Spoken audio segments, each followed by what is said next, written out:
Hello दोस्तों, ਅੱਜ जो ਆਪਾਂ ਗੱਲ ਕਰਨ ਜਾ ਰਹੇ ਹਾਂ ਆਪਣੇ NTSC PSTSC ओलंपियड ਦੇ ਪੇਪਰਾਂ ਦੇ ਮਲਟੀਪਲ ਕੁਐਸਚਨ ਦੇ ਰਿਗਾਰਡਿੰਗ ਟੌਪਿਕਸ ਤੇ ਗੱਲ ਕਰਨ ਜਾ ਰਹੇ ਹਾਂ। अपना बड़ा सौखा टॉपिक है प्रोबेबिलिटी संभावना।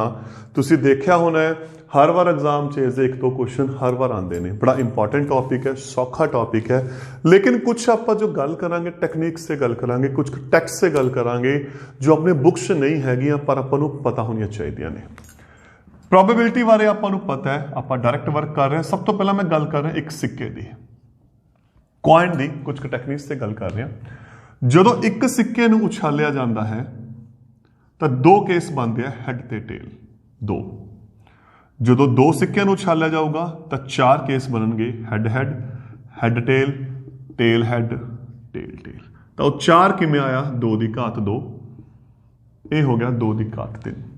ਜਦੋਂ ਤਿੰਨ ਉਛਾਲੇ ਜਾਣਗੇ ਤਾਂ ਇੱਥੇ 8 ਕੇਸ ਬਣਨਗੇ, 2 ਦੀ ਘਾਤ 3। ਹੁਣ ਦੇਖੋ, ਇੱਕ ਉਛਾਲਿਆ ਗਿਆ ਕੇਸ 2 ਦੀ 1, 2 उछाले गए 2 ਦੀ 2, 3 उछाले गए 2 ਦੀ 3, 4 सिक्के उछाले जाएंगे तो केस बनणगे 2 ਦੀ घात 4, 8 सिक्के 2 ਦੀ घात 8।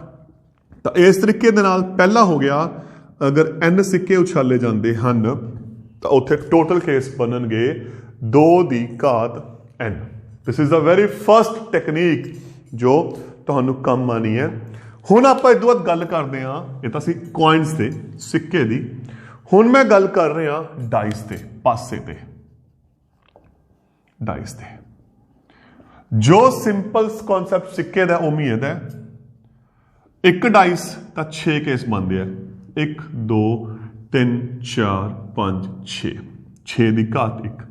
ਜਦੋਂ ਦੋ ਡਾਈਸ ਹੋਣਗੇ 6 ਦੀ ਘਾਤ 2 36, ਇਹਨੂੰ ਆਪਾਂ ਡਿਟੇਲ ਡਿਸਕਸ ਕਰਦੇ ਹਾਂ ਹੁਣੀ। 3 ਦੇ ਹੋਣਗੇ 6 ਦੀ ਘਾਤ 3 216, ਸੇਮ। 5 ਦੇ ਹੋਣਗੇ ਅਗਰ 5 ਪਾਸੇ। ਦੇਖੋ ਇੱਥੇ ਇੱਕ ਚੀਜ਼ ਹੋਰ ਹੈ, ਇੱਕ ਸਿੱਕੇ ਨੂੰ 2 ਵਾਰ ਉਛਾਲਿਆ ਗਿਆ ਹੈ ਜਾਂ 2 ਸਿੱਕਿਆਂ ਨੂੰ ਇਕੱਠਾ ਉਛਾਲਿਆ ਹੋਇਆ, ਗੱਲ ਇੱਕੋ ਹੀ ਹੈ।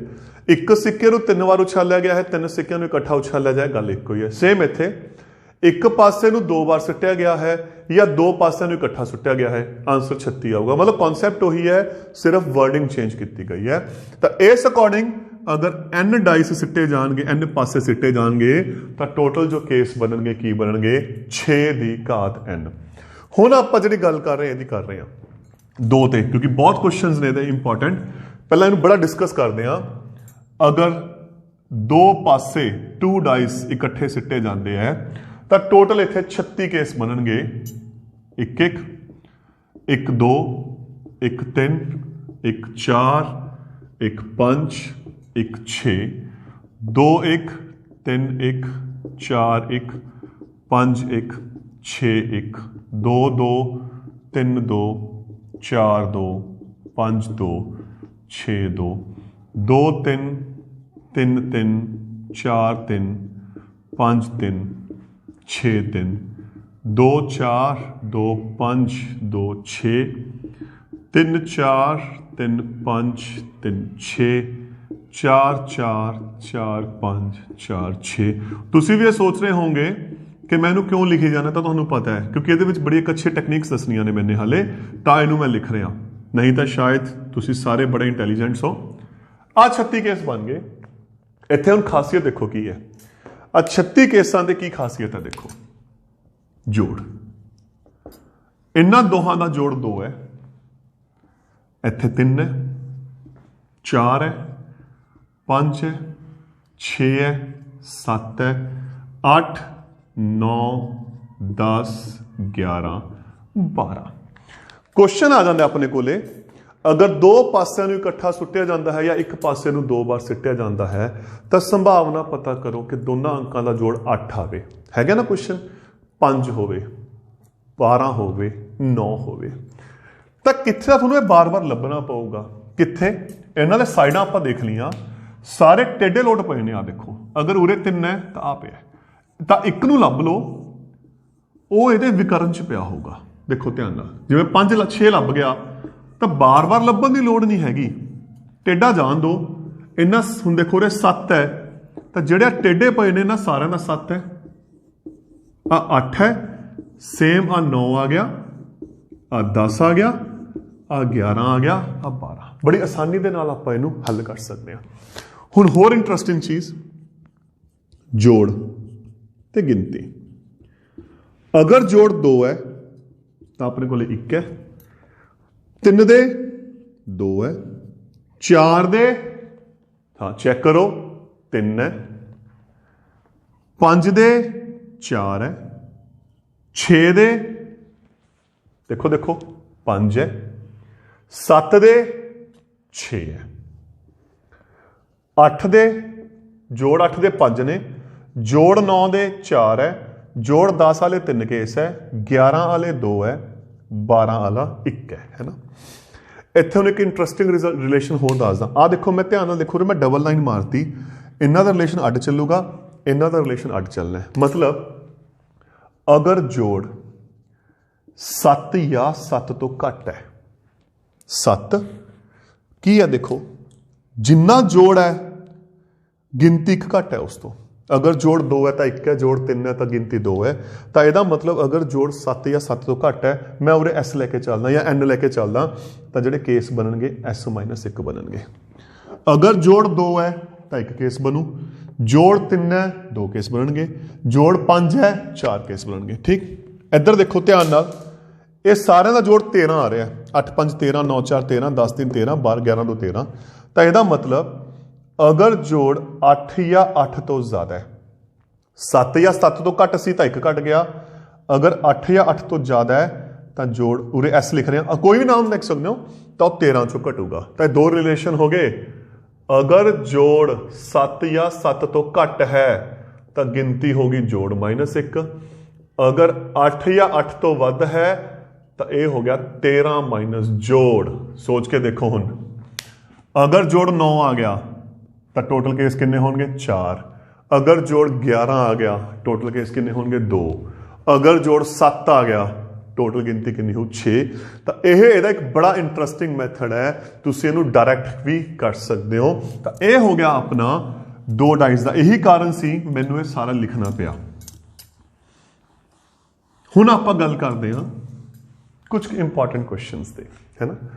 सब तो पहला क्वेश्चन, एक आम साल विच, मैं 4-5 क्वेश्चनों की गल करदा, विच 52 ਐਤਵਾਰ होने की संभावना पता करो।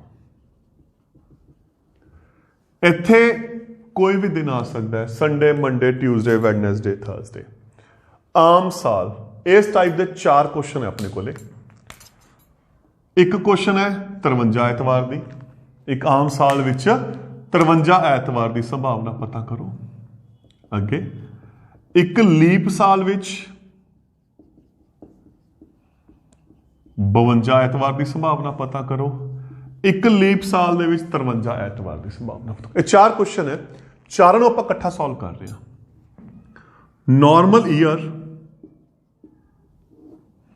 ते लीप साल च की फर्क है? इत्थे हुंदे ने 365 दिन, इत्थे ने अपने कोले 366 दिन। यही है।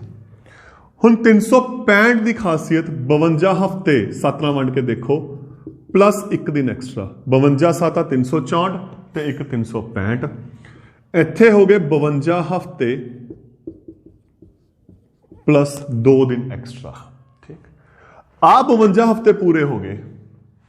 जिहड़ा आ 1 दिन है ये की हो सकता है? Sunday Monday Tuesday वैडनसडे Thursday Friday Saturday, कोई भी 1 दिन हो सकता है। जेड़े 2 दिन बच गए, Sunday Monday, Monday Tuesday, Tuesday वैडनसडे, वैडनसडे Thursday, Thursday Friday, Friday Saturday, Saturday Sunday. Clear होगी चीज? आप 52 कंप्लीट हो गए। वो 52 अपने को की हो गए, देखो कंप्लीट हो गए। या 1 दिन बचे या 2 दिन बचे है। हुण अपना काम निपट गया। पहला नॉर्मल 52 संडे की चाहिए आपां नूं 52। हुण आपां नूं पता है 52 हफ्तियां दे विच 52 ਐਤਵਾਰ पए ने। ਇਹਦਾ ਕੰਮ खत्म हो गया। देखो एक बड़ी इंपॉर्टेंट चीज़ है, ये तो हो गया, पर नाल आपां ने श्योर करना है जिहड़ा 1 दिन बच गया ਉਹ ਬਿਨਾਂ ਐਤਵਾਰ ਤੋਂ ਹੋਵੇ ਤਾਂ 52 ਹਫ਼ਤੇ ਹੋਣਗੇ 52 ਐਤਵਾਰ। ਕਿਉਂਕਿ ਅਗਰ ਤੁਸੀਂ ਇਕੱਲਾ ਇਸ ਨੂੰ ਸੋਚ ਲਿਆ ਤਾਂ ਮਾਈਂਡ 'ਚ ਕੁਐਸਚਨ ਆਊਗਾ ਜਿਹੜਾ ਇੱਕ ਦਿਨ ਬਚ ਗਿਆ, ਜੇ ਉੱਥੇ ਐਤਵਾਰ ਆ ਗਿਆ ਫਿਰ ਵਾਟ ਯੂ ਵਿਲ ਡੂ, ਫਿਰ ਕੀ ਹੋਊਗਾ। ਤਾਂ ਆਪਾਂ ਇਹ ਸ਼ਿਓਰਟੀ ਰੱਖਣੀ ਹੈ ਕਿ ਜਿਹੜਾ ਉਹ ਇੱਕ ਦਿਨ ਹੈ ਉਹ ਬਿਨਾਂ ਐਤਵਾਰ ਤੋਂ ਹੋਣਾ ਚਾਹੀਦਾ ਹੈ। ਇੱਕ ਦਿਨ ਦੇ ਆਪਣੇ ਕੋਲ ਕਿੰਨੇ ਕੇਸ ਹੋ ਗਏ? 7 ਕੇਸ। ਇੱਕ ਐਤਵਾਰ ਦਾ ਕੇਸ ਸੀ, ਬਿਨਾਂ ਐਤਵਾਰ ਦੇ ਕਿੰਨੇ ਕੇਸ ਆ ਗਏ? 6। ਕਿੰਨਿਆਂ ਚੋਂ? 7 ਵਿੱਚੋਂ। ਤਾਂ ਆਨਸਰ ਕਿੰਨਾ ਆ ਗਿਆ? 6/7। ਹਾਂਜੀ, ਧਿਆਨ ਨਾਲ। ਸੇਮ ਇੱਥੇ ਆ ਰਿਹਾ, ਇੱਥੇ ਆਪਾਂ 52 ਐਤਵਾਰ ਦੀ ਗੱਲ ਕਰਨੀ ਹੈ। ਤਾਂ 52 ਵੀਕਸ ਦੇ ਵਿੱਚ 52 ਹਫ਼ਤਿਆਂ ਦੇ ਵਿੱਚ 52 ਐਤਵਾਰ ਆ ਗਏ, ਸੰਡੇ ਆ ਗਏ। ਤਾਂ ਜਿਹੜੇ 2 ਦਿਨ ਬਾਕੀ ਬਚੇ ਨੇ ਇੱਥੇ ਆਪਾਂ ਸ਼ਿਓਰਟੀ ਕੀ ਕਰਨੀ ਆ? ਉਹ ਬਿਨਾਂ ਐਤਵਾਰ ਤੋਂ ਹੋਣ। ਹੁਣ ਇੱਥੇ ਐਤਵਾਰ ਕਿੱਥੇ ਕਿੱਥੇ ਪਿਆ? ਇੱਥੇ ਤੇ ਇੱਥੇ। ਕਿੰਨੀਆਂ ਆਪਸ਼ਨਾਂ ਇਹੋ ਜਿਹੀਆਂ ਜਿੱਥੇ ਐਤਵਾਰ ਨਹੀਂ ਹੈਗਾ? 5। ਕਿੰਨਿਆਂ ਚੋਂ? 7 ਚੋਂ। ਤਾਂ ਆਨਸਰ ਕਿੰਨਾ ਆ ਗਿਆ? 5/7 ਆ ਗਿਆ। ਠੀਕ। ਅੱਗੇ ਹੁਣ ਆਪਾਂ ਗੱਲ ਕਰਨੀ ਹੈ 53 ਐਤਵਾਰ ਦੀ। 52 ਹਫ਼ਤਿਆਂ 'ਚ 52 ਐਤਵਾਰ ਹੋ ਗਏ। ਤਾਂ ਜਿਹੜਾ 53ਵਾਂ ਐਤਵਾਰ ਹੋਊਗਾ ਉਹ ਕਦੋਂ ਹੋਊਗਾ? ਜਿਹੜਾ ਇੱਕ ਦਿਨ ਬਚ ਗਿਆ। ਤੇ ਇੱਕ ਦਿਨ ਦੇ ਵਿੱਚ ਸੰਡੇ ਦੇ ਕਿੰਨੀਆਂ ਆਪਸ਼ਨ ਹੈ? 1। ਕਿੰਨੇ ਚੋਂ? 7 ਚੋਂ। ਸੇਮ ਚੀਜ਼ ਇੱਥੇ 53 ਐਤਵਾਰ 52 ਹਫ਼ਤਿਆਂ 'ਚ 52 ਹੋ ਗਏ। ਤਾਂ ਜਿਹੜਾ 53ਵਾਂ ਐਤਵਾਰ ਹੋਊਗਾ ਉਹ ਜਿਹੜੇ 2 ਦਿਨ ਬਚ ਗਏ ਉਹਦੇ ਵਿੱਚ ਹੋਊਗਾ। ਉਹ 2 ਦਿਨਾਂ 'ਚ ਐਤਵਾਰ ਦੇ ਕਿੰਨੀਆਂ ਆਪਸ਼ਨਾਂ ਨੇ? 2। ਕਿੰਨੇ ਚੋਂ? 7 ਚੋਂ। ਤਾਂ ਆਨਸਰ ਆ ਗਿਆ 2/7। ਬਹੁਤ ਇੰਪੋਰਟੈਂਟ ਕੁਐਸਚਨ ਹੈ ਤਾਂ ਇਹਨੂੰ ਬੜਾ ਧਿਆਨ ਨਾਲ ਤੁਸੀਂ ਸੋਲਵ ਕਰਨਾ ਹੈ। ਇੱਕ ਕੁਐਸਚਨ ਹੋਰ ਪਿਆ ਆਪਣੇ ਕੋਲੇ ਬੁੱਕ ਦੇ ਵਿੱਚ, ਬਰਥਡੇ ਵਾਲਾ। ਬੜੀ ਕਨਫਿਊਜ਼ਨ ਹੁੰਦੀ ਹੈ ਉਸ 'ਚ। ਉਹਦਾ ਮੈਂ ਬੜਾ ਤੁਹਾਨੂੰ ਇੱਕ ਸ਼ਾਰਟ ਵੇ ਦੱਸਦਾ। ਟੈਕਨੀਕਲੀ ਸੋਲਵ ਬੜਾ ਲੰਬਾ ਹੋਊਗਾ ਪਰ ਇੱਕ ਨੇ ਸਮਝਾਉਣਾ ਜਦੋਂ ਆਪਾਂ ਮਲਟੀਪਲ ਦੀ ਗੱਲ ਕਰਨੀ ਹੈ। ਸਵਿਤਾ 2 ਸਹੇਲੀਆਂ ਨੇ ਅਤੇ ਹਮੀਦਾ ਦੇ ਇੱਕ ਦਿਨ ਜਨਮ ਦਿਨ ਹੋਣ ਦੀ ਸੰਭਾਵਨਾ ਪਤਾ ਕਰੋ। ਸਿੱਧਾ ਕੁਐਸਚਨ ਹੈ। ਆਪਾਂ ਇੱਥੇ ਆਮ ਸਾਲ ਦੀ ਗੱਲ ਕਰ ਰਹੇ ਹਾਂ ਜਾਂ ਇਹ ਵੀ ਹੋ ਸਕਦਾ ਹੈ ਅਲੱਗ-ਅਲੱਗ ਦਿਨ ਹੋਣ ਦੀ ਸੰਭਾਵਨਾ ਪਤਾ ਕਰੋ। ਦੇਖੋ ਸਿੱਧਾ ਦਾ ਕੁਐਸਚਨ ਹੈ। ਆਮ ਸਾਲ 365 ਦਿਨ ਹੈ। 365 ਦਿਨਾਂ ਦੇ ਵਿੱਚੋਂ ਕਿੰਨੇ ਦਿਨਾਂ ਦੇ ਵਿੱਚ ਉਹਨਾਂ ਦਾ ਜਨਮ ਦਿਨ ਸੇਮ ਹੋਊਗਾ? ਇੱਕ ਦਿਨ ਹੀ ਹੋਊਗਾ? ਉਹ ਕੋਈ ਵੀ ਹੋ ਸਕਦਾ, ਇੱਕ ਦਿਨ ਤਾਂ ਹੋਊਗਾ ਨਾ, ਸੇਮ ਹੋਊਗਾ। ਤਾਂ 365 ਦੇ ਵਿੱਚੋਂ ਇੱਕ ਦਿਨ ਇਹੋ ਜਿਹਾ ਹੋਊਗਾ ਜਦੋਂ ਉਹਨਾਂ ਦਾ ਬਰਥਡੇ ਸੇਮ ਆ ਗਿਆ। ਤਾਂ ਇਹਦਾ ਮਤਲਬ ਆਪਸ਼ਨ ਕੀ ਆ ਗਈ? 365 ਵਿੱਚੋਂ ਇੱਕ ਦਿਨ। ਟੈਕਨੀਕਲੀ ਇਹ ਬਹੁਤ ਵੱਡਾ ਕੁਐਸਚਨ ਹੈ ਸੋਲਵ ਕਰਨ ਦੇ ਲਈ, ਪਰ ਮੈਂ ਇੱਕ ਸ਼ਾਰਟ ਵਿੱਚ ਸਮਝਾ ਰਿਹਾ। ਸੇਮ ਅਲੱਗ-ਅਲੱਗ ਬਰਥਡੇ, ਇੱਕ ਦਾ ਬਰਥਡੇ ਇੱਕ ਦਿਨ ਹੈ, ਦੂਜੇ ਦਾ ਕਿੰਨੇ ਦਿਨ ਹੋਊਗਾ? 364 ਦਿਨਾਂ ਚੋਂ ਕੋਈ ਵੀ ਦਿਨ ਹੋ ਸਕਦਾ ਹੈ। ਤਾਂ ਕਿੰਨਾ ਆਨਸਰ ਆ ਗਿਆ? 364/365। ਅਗਰ ਲੀਪ ਸਾਲ ਦੀ ਗੱਲ ਕਰੀਏ, ਸੇਮ ਬਰਥਡੇ 366 ਦੇ ਵਿੱਚੋਂ ਇੱਕ ਦਿਨ, ਡਿਫਰੈਂਟ ਬਰਥਡੇ ਇੱਕ ਦਿਨ ਨੂੰ ਛੱਡ ਦਈਏ ਤਾਂ 365 ਕੇਸ ਇਹੋ ਜਿਹੇ ਹੋਣਗੇ ਜਦੋਂ ਉਹਨਾਂ ਦੇ ਬਰਥਡੇ ਕੀ ਹੋਣਗੇ? ਅਲੱਗ-ਅਲੱਗ ਹੋਣਗੇ। ਤਾਂ ਦੋਸਤੋ ਇਹ ਸੀ ਪ੍ਰੋਬੇਬਿਲਿਟੀ ਦੇ ਨਾਲ ਰਿਲੇਟਡ ਕੁਝ ਟਰਮਸ ਤੇ ਕੁਐਸਚਨਸ ਜੋ important questions last year exam ਦੇ ਵਿੱਚ ਆਏ ਨੇ ਜਿਹਨੂੰ ਆਪਾਂ ਡਿਟੇਲ ਦੇ ਵਿੱਚ ਡਿਸਕਸ ਕੀਤਾ ਹੈ। ਤਾਂ ਇਹ ਸੀ ਆਪਣਾ ਟੌਪਿਕ। Thank you.